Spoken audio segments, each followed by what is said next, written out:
Assalamualaikum warahmatullahi wabarakatuh. Halo semuanya. Kami dari kelompok 2 dengan anggota Saya Devi Nurrahmawati dengan NIM 858948033. dan saya Faiklia Nurani dengan NIM 858947332. Dan saya Diah Kusumaningrum dengan NIM 858946015. Dan saya Brenda Paramita dengan NIM 858914579. Kami akan melaksanakan tugas praktikum IPA di SD.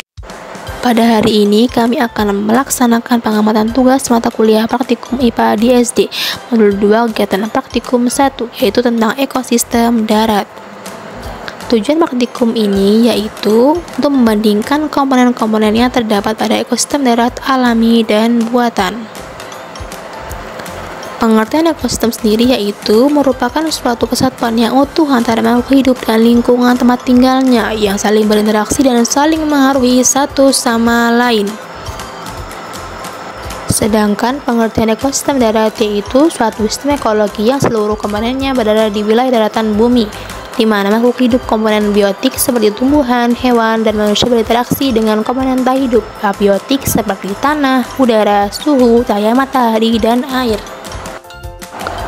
Komponen ekosistem darat dibagi menjadi dua, yaitu komponen biotik dan komponen abiotik. Komponen biotik yaitu komponen yang mencakup semua makhluk hidup dalam ekosistem seperti hewan, tumbuhan, dan jamur. Sedangkan komponen abiotik yaitu unsur fisik dan kimia yang mendukung kehidupan dalam ekosistem darat. Contohnya air, udara, dan cahaya matahari. Alat dan bahan yang digunakan pada pengamatan kali ini yang pertama ada alat tulis, kedua lembar pengamatan, ketiga barometer, keempat kaca pembesar teluk, dan yang terakhir ada lingkungan sekitar. Untuk yang pertama yaitu ekosistem darat alami hutan. Untuk yang pertama komponen biotik yaitu ada pohon nangka, pohon kelapa, dan berbagai jenis pohon, juga ada pohon saman atau pohon jati yang tumbuh di hutan. Untuk yang kedua ada lumut, biasanya terbentuk karena kombinasi kondisi lingkungan yang mendukung seperti kelembapan tinggi dan juga cahaya matahari yang cukup tapi tidak terlalu tinggi. Kemudian ada tanaman pakis, biasanya mudah ditemukan di hutan, berbagai bentuk dan juga jenis tanaman pakis yang mudah ditemukan. Yang keempat ada belalang, di mana biasanya belalang berada di tanah yaitu memakan rumput dan juga ilalang yang di hutan. Belalang juga biasa makan daun-daun yang ada pada pohon di hutan. Kemudian yang kelima ada jamur, di mana jamur berperan sebagai pengurai. Jamur biasa terbentuk karena kelembapan yang tinggi. Kemudian untuk komponen abiotik yaitu ada tanah yang gersang karena sedang musim kemarau. Yang kedua ada air hujan yang juga turut membasahi tanah. Yang ketiga dan keempat ada suhu udara dan oksigen. Kita tidak bisa melihatnya tapi kita bisa merasakan kesegarannya. Kemudian yang kelima ada batu yang memiliki banyak ukuran dari model kecil, sedang, dan besar. Kita mudah menemukannya di hutan. Yang kedua ekosistem darat buatan sawah. Untuk komponen biotik yang pertama ada tanaman cabai. Tanaman ini biasanya mudah ditemukan di sawah. Tanaman ini digunakan untuk memberikan rasa pedas pada makanan. Biasanya banyak petani yang menanam cabai di sawah.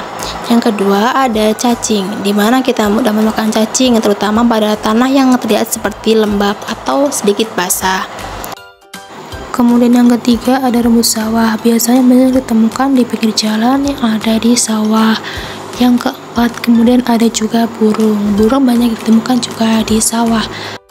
Kemudian yang kelima ada keong sawah, biasanya hidup di daerah irigasi sawah, biasanya bertelur pada dinding irigasi sawah, memiliki begitu banyak ukuran. Untuk selanjutnya komponen abiotik yang pertama adalah irigasi sawah, biasanya jika musim kemarau air akan terlihat lebih sedikit, jika hujan akan terlihat lebih banyak.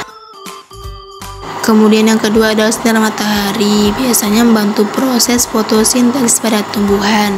Yang ketiga yaitu ada pupuk sawah, diberikan kepada tanaman untuk menunjang pertumbuhan dan juga memberikan nutrisi lebih pada tanaman agar terlihat lebih subur. Kemudian yang keempat yaitu ada udara, di mana bisa merasakan kesegarannya terutama jika memasuki musim hujan. Kemudian yang terakhir yaitu ada kerikil. Baik, itulah tadi video hasil pengamatan dari kelompok kami.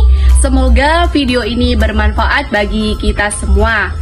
Saya akhiri. Wassalamualaikum warahmatullahi wabarakatuh. Terima kasih.